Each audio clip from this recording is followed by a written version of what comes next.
Good morning everyone. Myself Dr. Shivaji Sarkar. Today I am going to discuss about the topic on dental product. आज मैं dental product के अंदर fluoride के ऊपर discuss करने वाला हूं और उसके साथ ही साथ मैं आपको ये समझाने वाला हूं फ्लोराइड क्या है, फ्लोराइड का सोर्स क्या है, फ्लोराइड हमारा बॉडी के अंदर किस तरीके से डिस्ट्रीब्यूट होते हैं, फ्लोराइड किस तरीके से हमारा जो टीथ के अंदर जो कैविटीज होते हैं उससे हमारा टीथ को प्रोटेक्ट करते हैं और भी बहुत कुछ फ्लोराइड के बारे में आज हम लोग आज के लेक्चर में और आज की वीडियो में हम लोग जानेंगे। तो ये सभी पॉइंट जानने से पहले और ये सभी पॉइंट को देखने से पहले मैं सभी स्टूडेंट्स एंड सभी व्यूअर को मेरा चैनल डॉक्टर सरकार होम ट्यूशन में सभी को वेलकम करता हूं और उसके साथ मैं सभी स्टूडेंट्स एंड व्यूअर को ये बोलना चाहता हूं, जो भी स्टूडेंट्स एंड जो भी व्यूअर ने अभी तक मेरा चैनल को सब्सक्राइब नहीं किए वो प्लीज मेरा चैनल को सब्सक्राइब कर ले। मेरा चैनल को सब्सक्राइब करने के बाद मेरे चैनल के अंदर जितनी सारी वीडियोस है सभी वीडियोस को देखे और समझे और उसके बाद भी उसके मन के अंदर कोई भी टाइप के डाउट एंड क्वेश्चन है सब्जेक्ट एंड टॉपिक रिगार्डिंग, तो उस कंडीशन में वो स्टूडेंट्स एंड व्यूअर मुझे क्वेश्चन पूछ सकता है, मुझे ईमेल भी वो कर सकते हैं। और उसके साथ सभी स्टूडेंट्स को मैं ये भी बोलना चाहता हूं, जो आज की वीडियो को जब आप देखोगे वो वीडियो को आप प्लीज लास्ट तक देखना।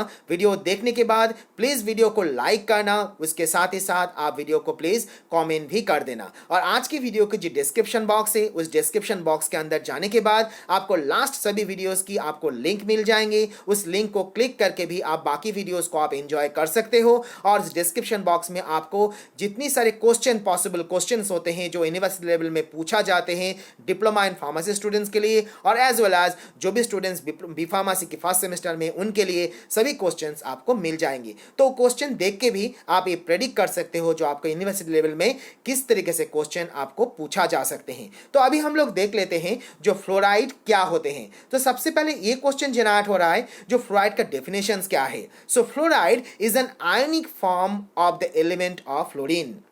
दैट मीन्स फ्लोराइड क्या है, फ्लोराइड फ्लोरीन की आयनिक फॉर्म है और जब हम लोग इसको देखेंगे तो इसे हम लोग हमारा अर्थ क्रस्ट के अंदर इसको बहुत ज़्यादा डिस्ट्रीब्यूटेड होते देख सकते हैं, नहीं तो हम लोग हमारे नेचर के अंदर भी इसको बहुत ज़्यादा देख पाएंगे। और मेनली जब फ्लोराइड को हम लोग डिराइव करते हैं तो उसको हम लोग स्मॉल सोर्स के हिसाब से हमें ज़रूरत है तो हम लोग इसे फ्रूट से, हम लोग वेजिटेबल से इसे डिराइव कर सकते हैं और हमें इसको ज़्यादा अमाउंट पे इसको डिराइव करने की ज़रूरत है तो उस कंडीशन में हम लोग इसे सी फूड से और टी लीफ से भी इसे हम लोग डिराइव कर सकते हैं। तो अभी क्वेश्चन ये जनरेट हो रहा है जो फ्लोराइड हमारा बॉडी के अंदर डिस्ट्रीब्यूटेड कैसे होते हैं। तो पर्टिकुलरली फ्लोराइड को हमारा टीथ के अंदर और हमारा जो बोन होते हैं, हमारा जो स्केलेटन होते हैं, ये दोनों जगह पे इसका कंसंट्रेशन हम लोग बहुत ज़्यादा देख पाते हैं। तो क्वेश्चन ये भी जनरेट हो रहा है जो हमारा टीथ के अंदर और बोन के अंदर ही इसको हम लोग ज़्यादा कॉन्सेंट्रेशन क्यों देखते हैं। इसका रीज़न ये है क्योंकि हम लोग जानते हैं हमारा टीथ हो और बोन हो ये दोनों जगह हमें हम लोग कैल्शियम बहुत ज़्यादा देखते हैं और कैल्शियम के चार्ज क्या होते हैं, कैल्शियम के चार्ज इलेक्ट्रोपॉजिटिव होते हैं।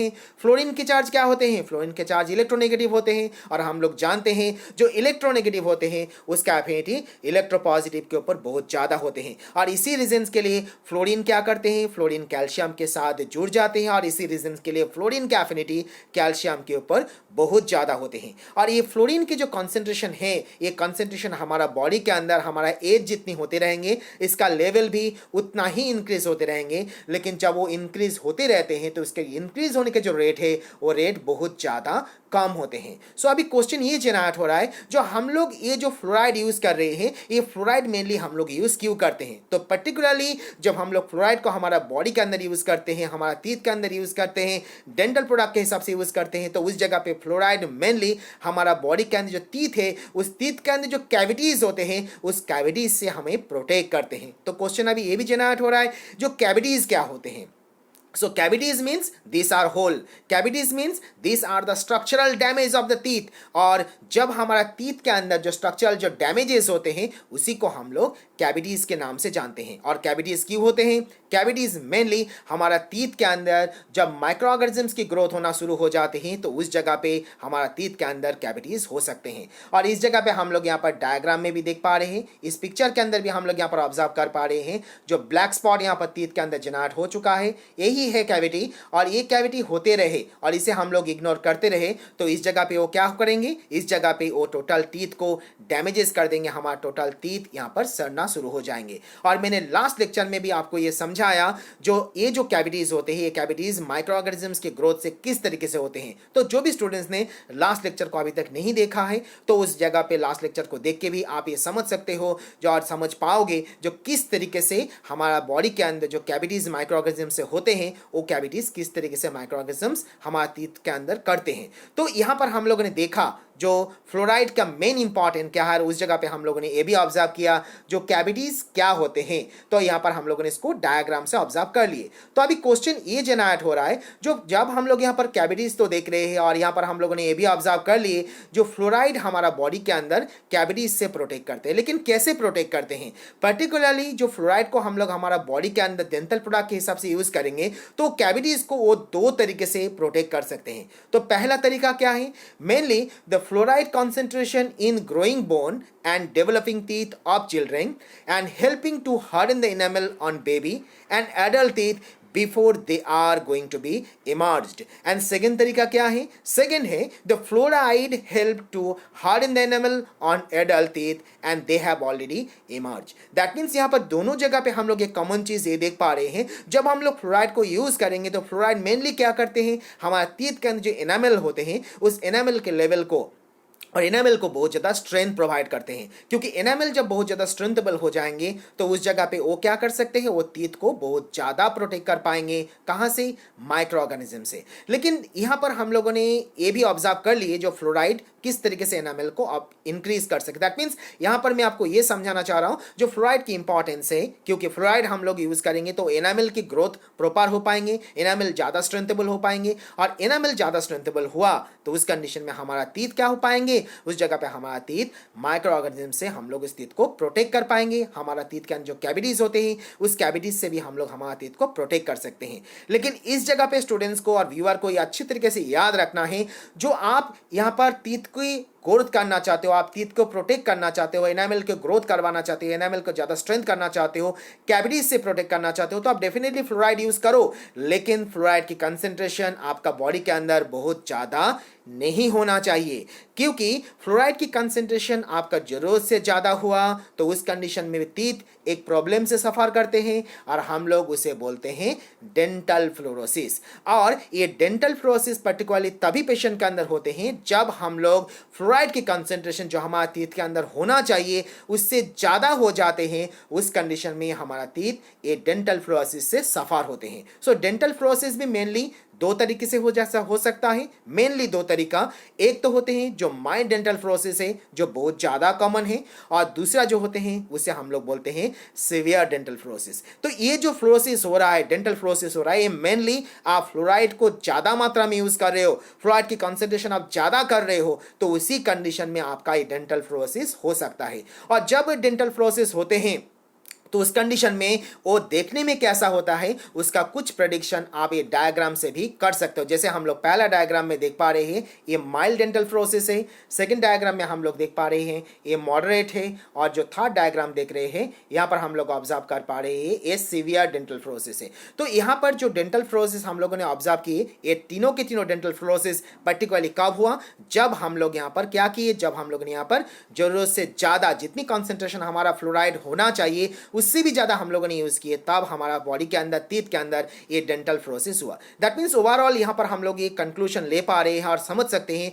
जो फ्लोराइड की इंपॉर्टेंस तो है क्योंकि वो प्रोटेक्ट करते हैं कैविटीज़ होने से, लेकिन फ्लोराइड की इंपॉर्टेंस के हिसाब से आप बहुत ज़्यादा इसे यूज़ किए तो उस जगह पे आपका बॉडी के अंदर इस तरीके से प्रॉब्लम आपका बॉडी के अंदर वो क्रिएट कर सकता है। एक तो हो सकता है आपका माइल्ड हो, दूसरा हो सकता है आपका मॉडरेट हो, और तीसरा हो सकता है आपका टीथ के अंदर वो सीवियर डेंटल फ्लोरोसिस को जेनरेट करते हैं। सो अभी क्वेश्चन ये भी जेनरेट हो रहा है जो एंटी कैरियर एक्टिविटी फ्लोराइड का क्या है, एंड पर्टिकुलरली ये क्वेश्चन भी यूनिवर्सिटी लेवल में बहुत ज़्यादा पूछा जाते हैं, क्योंकि जब फ्लोराइड को हम लोग यूज़ कर रहे हैं तो फ्लोराइड डेफिनेटली उसका एंटी कैरियर एक्टिविटी है, मैंने अभी आपको बोला। तो किस तरीके से होते हैं, पहला पॉइंट को आपको कुछ पॉइंट में आपको दिखाने वाला हूं, तो ये पॉइंट को आपको अच्छी तरीके से याद रखना है। तो पहला पॉइंट क्या है, पहला पॉइंट है fluoride prevent the demineralisation, fluoride enhance the remineralization, fluoride alter the action of plaque bacteria, fluoride add its adds in the increase the maturations of the enamel, and fluoride can also responsible for reduce the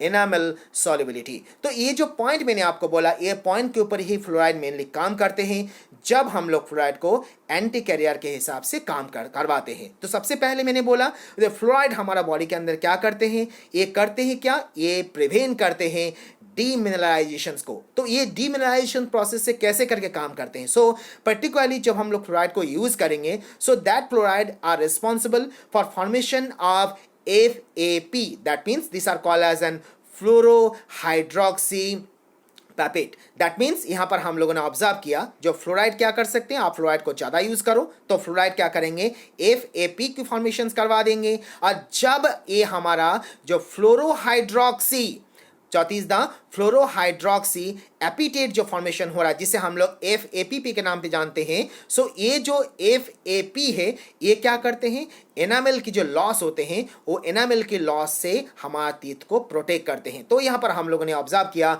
जो provide किस तरीके से demineralisation process के हिसाब से काम करते हैं। सो अभी सेकंड पॉइंट ये है जो फ्लोराइड हमारा बॉडी के अंदर क्या कर सकते हैं, रीमिनरलाइजेशन प्रोसेस को भी इंक्रीज करते हैं, क्योंकि जैसे वो डीमिनरलाइजेशन प्रोसेस को प्रिवेंट करते हैं तो डेफिनेटली फ्लोराइड क्या कर सकते हैं, वो हमारा बॉडी के अंदर जो रीमिनरलाइजेशन प्रोसेस है उसे भी इंक्रीज कर सकते हैं। तो कैसे करते हैं, so fluoride are responsible for enhance the remineralization process. In which way?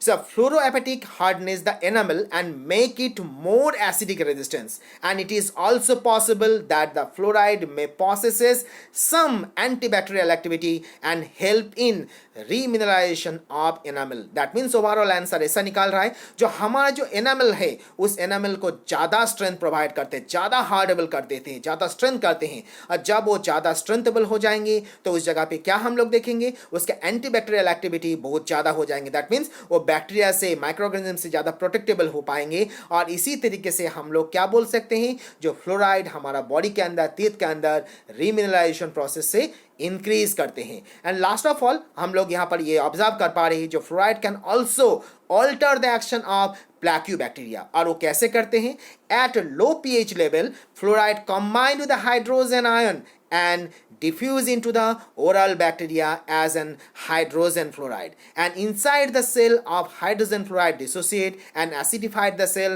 and release the fluoride ion। तो यहाँ पर हम लोगों ने ऑब्जर्व किया जो फ्लोराइड हमारा बॉडी के अंदर जो वर्क करते हैं, तो जब वो वर्क करते हैं तो वर्क किस तरीके से करते हैं, एंटी एक्टिविटी एक्टिविटी के हिसाब से किस तरीके से काम करते हैं। तो यहाँ पर हम लोगों ने ऑब्जर्व कर लिया जो फ्लोराइड हमारा बॉडी के अंदर, टीथ के अंदर जब काम करेंगे तो टीथ को प्रोटेक्ट कर सकते हैं कैसे, by the help of preventing the demineralization process. Fluoride can also enhance the remineralization process, and fluoride can also alter the action of प्लैक्यूबैक्टीरिया। तो यहाँ पर हम लोगों ने आज ऑब्जर्व कर लिया फ्लोराइड के बारे में, और हम लोगों ने देख भी लिया बहुत सारे इंपॉर्टेंट पॉइंट फ्लोराइड के ऊपर, और हम लोगों ने ये भी देख लिया फ्लोराइड किस तरीके से हमारा डेंटल कैविटीज जो हमारा होते हैं वो कैविटीज से किस तरीके से हमारा टीथ को प्रोटेक्ट करते हैं। तो आज की वीडियो और आज के लेक्चर में इतना ही है, और नेक्स्ट लेक्चर में हम लोग डेंटल प्रोडक्ट के ऊपर और भी बहुत कुछ जानेंगे और भी बहुत कुछ देखेंगे। सो thank you each and every students, each and every viewer for your support, for your love and for your valuable comment. So thank you again.